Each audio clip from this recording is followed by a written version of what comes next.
दोस्तों last video जो upload किया था उसके लास्ट के 2 मिनट में वीडियो में न जाने क्या हुआ, कुछ आवाज़ें आने लगी अजीब सी। वीडियो जब रिकॉर्ड हुआ था ठीक था, एडिटिंग के वक्त भी ठीक था, अपलोड होने के बाद कुछ लोगों को शिकायतें हुई कि लास्ट में कुछ आवाज़ें आ रही हैं अजीब सी। मैंने कमेंट पढ़े, उसके बाद चेक किया तो हाँ, कहीं कहीं पर मुझे भी कुछ आवाज़ आ रही थी। क्या हुआ वीडियो में मुझे कुछ समझ नहीं आया, लेकिन कुछ बैकग्राउंड में अजीब सी नॉइस आ रही थी जिस वजह से मेरी आवाज़ थोड़ी सी दब गई। अगर आपको परेशानी हुई हो उसके लिए माफ़ी चाहता हूँ, होता है कभी कभी ऐसा। मैं पूरी कोशिश करता हूँ कि आपके पास तक जो बात पहुँचे मेरी वो एकदम साफ़ सुथरी हो, और साफ़ सुथरे अंदाज में ही मैं आपको हर चीज़ बताने की कोशिश भी करता हूँ। अगर कोई दिक्कत हुई हो तो उसके लिए माफ़ी चाहता हूँ। फिलहाल लास्ट रिपोर्ट में मैंने आपको एक खबर दी थी कि हूतीज़ ने हाइपरसोनिक मिसाइलों का आज सफल परीक्षण किया है। सबसे पहले यह दावा हूतीज़ के सूत्रों के हवाले से रूसी मीडिया ने किया था। खबर बहुत ज़्यादा चली, लेकिन कोई यकीन नहीं कर पा रहा था कि हूतीज़, छोटा सा यमन, हाइपरसोनिक मिसाइल बना रहा है। और यह मिसाइल कोई ऐसी वैसी नहीं है, तकरीबन 2000 किलोमीटर दूर 10,000 किलोमीटर प्रति घंटे की रफ्तार से यह मार कर सकती है। खतरनाक हाइपरसोनिक मिसाइल के बारे में खबर आई। कुछ लोगों को यकीन नहीं हो रहा था, लेकिन अब कई सारे और मीडिया सोर्सेज से यह खबर आ चुकी है और कंफर्म हो चुका है। अल मयादीन मिडिल ईस्ट का एक बड़ा मीडिया हाउस है, उसने भी इस बात को कंफर्म कर दिया है कि जो खबर आई थी वो बिल्कुल सही है। अंसारुल्लाह के पास यानी हूतीज़ के पास हाइपरसोनिक मिसाइल आ चुकी है और उन्होंने उसका आज सफल परीक्षण भी किया है।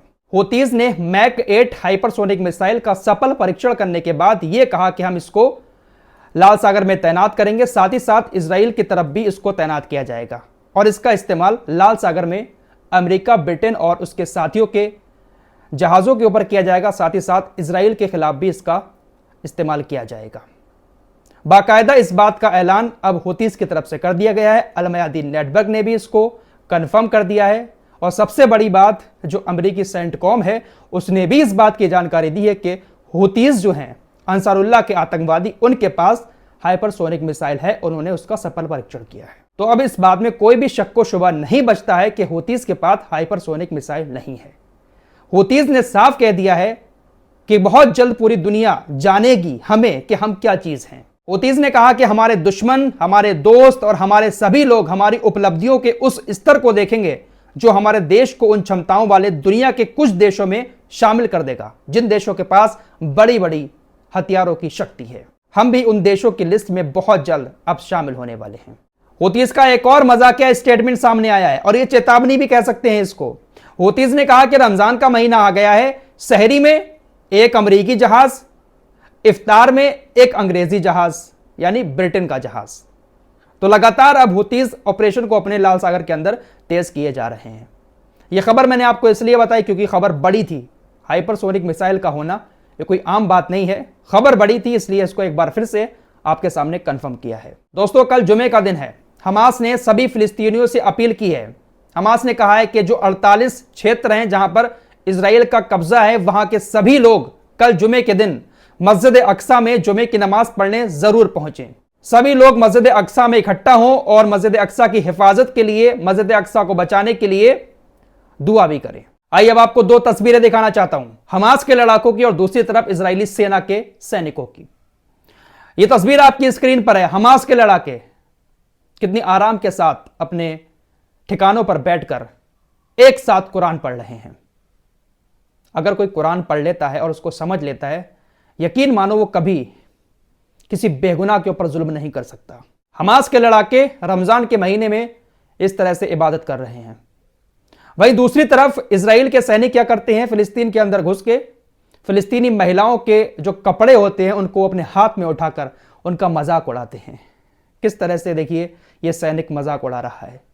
लेकिन एक खबर आपको बताऊं, ये जो सैनिक फिलिस्तीन के अंदर घुस के फिलिस्तीनी महिलाओं के कपड़ों का मजाक उड़ा रहा था, उसकी हालत ऐसी हो चुकी है।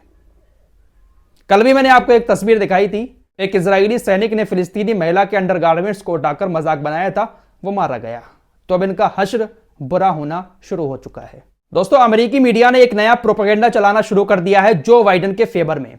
अमेरिकी मीडिया ने एक रिपोर्ट छापी कि जो बाइडेन और नेतन्याहू के बीच एक बहुत बड़ी लड़ाई हुई है और यह लड़ाई पब्लिकली हुई है, सार्वजनिक। एक लड़ाई होने की बात लिखी गई और लड़ाई किस बात पर हुई है? लड़ाई इस बात पर हुई है कि जो बाइडेन नेतन्याहू से लगातार यह बात कह रहे हैं कि सारे नाकेबंदी को हटाए नेतन्याहू, ताकि गाजा के लोगों तक मदद पहुंच सके। जो बाइडेन नेतन्याहू को बार बार समझा रहे हैं, गाजा के लोगों की मदद करने की बात कर रहे हैं, लेकिन जो बाइडेन की बात नेतन्याहू नहीं मानना है। इसके चलते हुए दोनों के बीच काफी तनातनी हुई, काफी झड़पें हुई हैं। यह बात अब अमेरिकी मीडिया की तरफ से चलाई जा रही है, लेकिन दोस्तों यह बात सरासर झूठ है। ऐसा कुछ भी नहीं है। जो बाइडेन और नेतन्याहू के बीच कभी कुछ हुआ ही नहीं है। लगातार जो बाइडेन और नेतन्याहू एक दूसरे के संपर्क में रहते हैं और लगातार अमेरिका इजराइल की मदद कर रहा है। यह तो सिर्फ और सिर्फ मीडिया की तरफ से एक प्रोपेगेंडा चलाया जा रहा है, ताकि जो अमेरिका के लोग जो बाइडेन को इजराइल के नरसंहार का आरोपी मानते हैं, उन लोगों की नजर में जो बाइडेन सही बन जाए, क्योंकि चुनाव आने वाला है और बहुत सारे अमेरिकी ऐसे हैं जो बाइडेन से खफा हो चुके हैं। उनकी नजर में अच्छा बनने के लिए मीडिया की तरफ से एक ये प्रोपेगेंडा चलाया जा रहा है कि नेतन्याहू और जो बाइडेन के बीच लड़ाई हो रही है। ये सिर्फ और सिर्फ ढोंग है। और ये जो अमेरिका एयर ड्रॉप कर रहा है ना, ये एयर ड्रॉप भी इसीलिए किया जा रहा है ताकि अमेरिका के लोगों को लगे कि जो बाइडेन नेतन्याहू के साथ कत्लेआम में शामिल नहीं है। दोस्तों, पूरी दुनिया मिलकर इजराइल की मदद कर रही है। मुसलमान सभी की नजरों में चुकते हैं। अयातुल्लाह खामेनेई, इनका इंस्टाग्राम मेटा ने ब्लॉक कर दिया था। कई मिलियन इनके फॉलोवर थे, लेकिन मेटा ने इनका इंस्टाग्राम ब्लॉक करते हुए यह कहा कि भाई इन्होंने एक पोस्ट की थी कि इजराइल को पूरी दुनिया को नक्शे से खत्म कर देना चाहिए। इस तरह की पोस्ट की थी जिस वजह से हम इनके इंस्टाग्राम अकाउंट को ब्लॉक करते हैं। कोई बात नहीं, बहुत दिन के बाद कल फिर अयातुल्लाह खामेनेई का इंस्टाग्राम अकाउंट नया बनाया गया। 1 घंटे के अंदर अंदर 1 मिलियन से ज्यादा फॉलोवर उस पर हो गए। लेकिन कुछ ही देर के बाद फिर से मेटा ने उनके इस अकाउंट को ब्लॉक कर दिया, जबकि उस वक्त तक कोई भी पोस्ट नहीं की गई थी अयातुल्लाह खामेनेई के ट्विटर अकाउंट पर। कोई भी ऐसी पोस्ट नहीं की गई जिसमें कम्युनिटी गाइडलाइन का वायलेंस होता हो, लेकिन इंस्टाग्राम ने उनका यह पेज भी ब्लॉक कर दिया। यह कट्टरपंथी नेता बेन गविर यह लगातार काटने मारने की धमकियां दे रहा है। यहूदी नेता सोशल मीडिया पर लगातार पोस्ट करता है, लगातार बयान इसके आते रहते हैं, लेकिन मजाल किसी एप्लीकेशन के केस के अकाउंट को ब्लॉक करे। 12 साल के बच्चे को मारने के बाद इसको आतंकी बता रहा है और कह रहा है कि जिस स्नाइपर ने इसको मारा है इसको हम अवार्ड देंगे। इस तरह की बातें खुलेआम लिखता है, लेकिन कोई भी इसके अकाउंट को ब्लॉक नहीं करता है। दोस्तों, अभी बीच में मैंने आपको खबर बताई कि हमास ने सभी फिलिस्तीनियों से अपील की है कि कल वो मस्जिद अक्सा में इकट्ठे होकर नमाज पढ़ें। हमास की इस अपील के बाद इजराइल ने तुरंत ही वहां पर काम करना शुरू कर दिया है। बड़े बड़े मोटे लोहे के गेट लगाना शुरू कर दिए हैं। जो मेन गेट है मस्जिद अक्सा का, वहां पर इजराइल को डर सताने लगा है कि अगर ये लोग इकट्ठे हो गए तो फिर हमारी सेना इनको नहीं रोक पाएगी।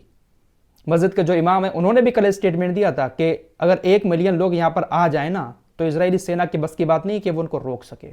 फिलहाल के लिए इतना ही। मिलते हैं कुछ और नई खबरों के साथ, तब तक के लिए अपना ख्याल रखिएगा। अल्लाह हाफिज।